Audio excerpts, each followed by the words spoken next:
play a character named Ben Richards. At the very beginning of the story, Ben is a guy who's trying to provide for his family. His daughter's incredibly sick, and he leaves the house thinking he's going to sign up for a game show to try to just get his, get enough money for some medicine for his daughter, and he signs up for an unwinnable game show, a game show called The Running Man that no one has ever survived. It's a game in which, a reality show where the entire world is hunting one man.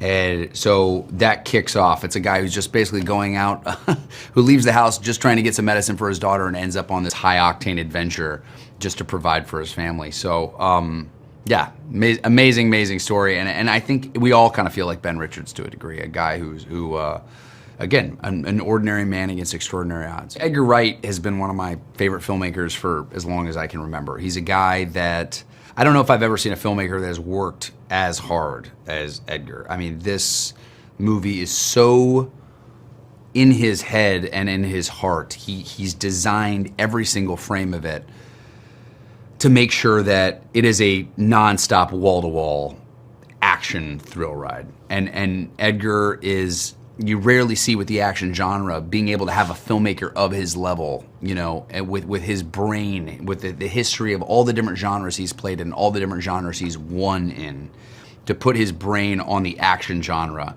I mean, this movie it's heartfelt, but it's action packed, but it's funny.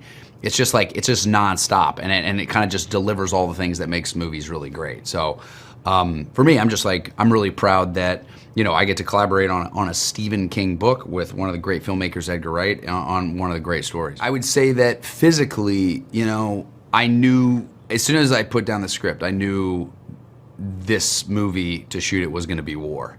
I knew this was going to be tough. To make an action movie like this, I mean, this, when the entire world is hunting one man, it's going to be brutal. You know that the amount of explosions and gunfire and near-death experiences that Ben is experiencing every single moment of this, it's life and death stakes, like, constantly. It's going to be pretty hardcore to shoot, and it was. So physically, I just wanted to build, a physique that could, like, withstand all the abuse that I was going to put it through. And that's really what I did, is I really just said, all right, let's be sprinting every day, and let's be taking, understanding how to almost like sustain war, so that I could get through the shoot. And that's what I did. And then mentally, I think, like, for me, anyone that knows me knows I love my family, knows I'm really close with my family. And what this job is imagination. It's like, if your family, was potentially going to be hurt or die, how far would you be willing to go to save them? And that's what really this story is about. It's about a guy who is signing up for an unwinnable game show in order to show up for his family. And I think that's the emotional place I was in every day of this shoot. I don't know if there was one easy day on this movie. I mean, this movie was really, really tough in every single way because it is life or death circumstances, because we are trying to get all the action in camera. The abuse that you take on a day-to-day basis is pretty extreme. But also, I'm getting to collaborate with, Edgar Wright, who's one of my favorite filmmakers, Josh Brolin, Coleman Domingo, Michael Cera, Lee Pace, William H. Macy. I mean, it is a stacked cast. Everybody delivers. So it is a dream to be out in front of a movie like this, to put on the boots of Ben Richards and to sign up for this ride has been literally a dream come true. It doesn't mean that it's not hard, and it doesn't come with some taxing elements, but I gotta say, across the board, it's like when you start this journey and you leave to go to Hollywood and you go, okay, I want to give this job a shot.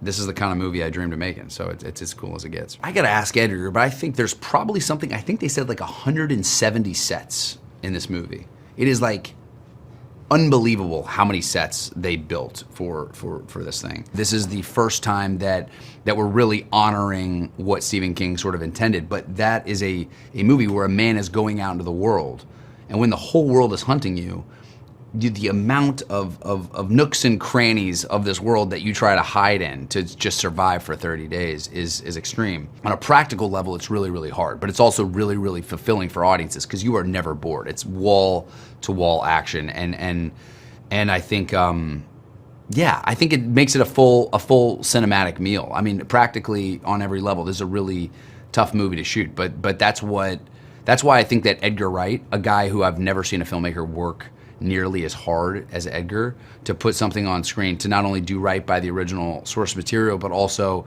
just to deliver for audiences. What can audiences expect from The Running Man? I tell you, when you buy a ticket for The Running Man, take your friends, take your family. It is such a fun communal experience because it is wall-to-wall action. It is action-packed, but it's also fun. It's got great heart to it, great performances, great actors. The world is dynamic. It's relevant. It's a story that I think we can all identify with, of ordinary people against extraordinary odds taking on, the big bully. It's why you go to the movies. Dan Killian is on top of the totem pole right now. He runs everything. I don't know if he's created the show, but he's running the show as a puppet master. And he's very good at manipulating situations in order to exploit them and get the best ratings possible. Knowing that what people seem to want to see is whether people are able to live up to a potential, and most people are not. What drew me to this role? Edgar, first and foremost. Glen and Coleman, I was told about them first and foremost, which was very, very attractive to me. I had seen Glen in Top Gun, and I thought he was very good, and I'd seen Coleman in Sing Sing. But Edgar, I'd known Edgar for a long time. I've known Edgar for a long time. So we were always looking for something to do together, and this was it. With Edgar, it's specific. It's his friendship. I think that he's proven to be a really great filmmaker, so I can rely on that. But then beyond that, there's a shorthand that we have that you don't normally have with directors who you don't know and don't have the history that we do. And we have a long history together. It's a good cast. I'm lucky because, Weapons was a good cast. Knives Out's a great cast. I've been very, very fortunate.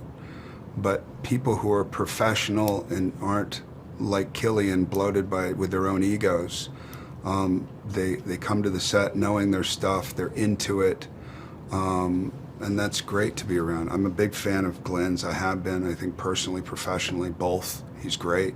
Coleman, same. I didn't get to work with Michael Cera, but I thought he was great. Lee Pace, I think is great. So I'm just, it's one of those things that I'm very, very lucky to be working with the people that I am. The sets were great. The sets are over the top, which is appropriate for this movie. But yeah, I had all my stuff with Glen and Coleman in London. Not just cosmetic entertainment. Something emotional, something they can identify with, something they can root for, not just on a cosmetic level, but on an emotional level. I play Evan McCone, who is the headhunter.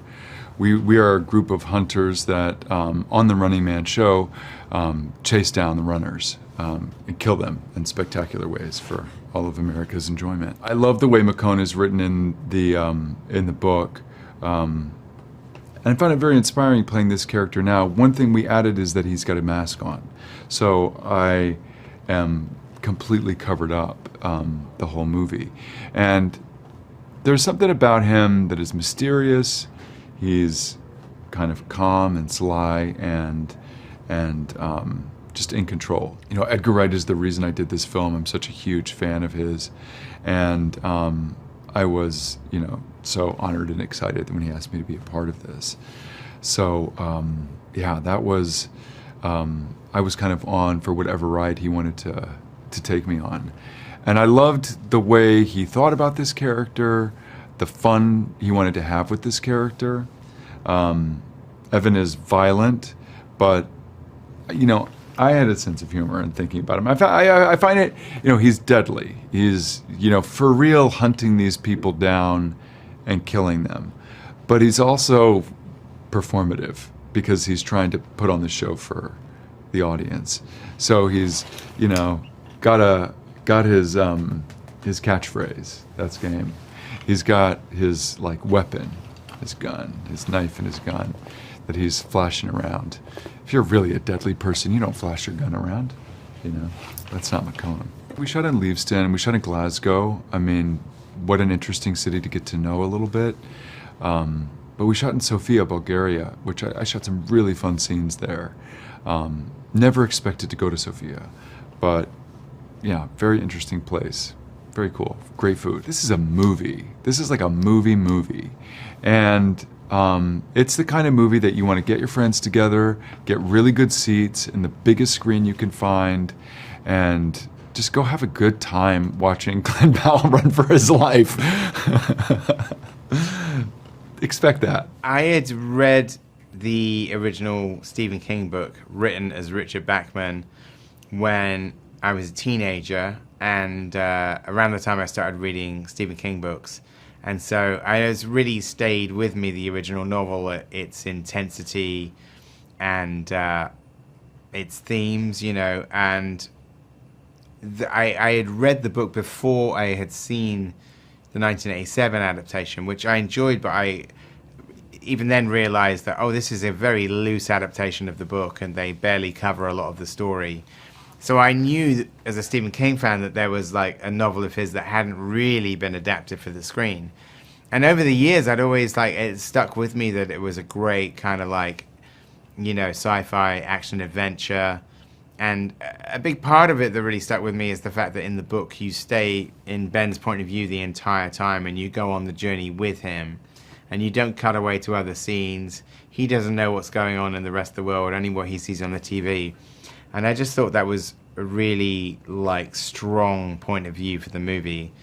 So also the crazy thing is that the Stephen King book, which he wrote in 1972, he set it in the year 2025. So the fact that this film is coming out in the last few weeks of 2025 is kind of wild. I think the key thing about the book that I loved was the character of Ben Richards being an everyman, that he wasn't an established action hero.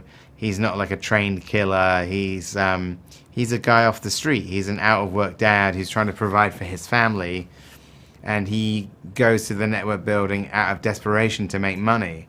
So that was a really important part of it, is that this is a guy off the street who's like, who's, you know, he's tough because he's worked some dangerous jobs, but he's also fallible. He like makes mistakes. He doesn't always have like a plan of action.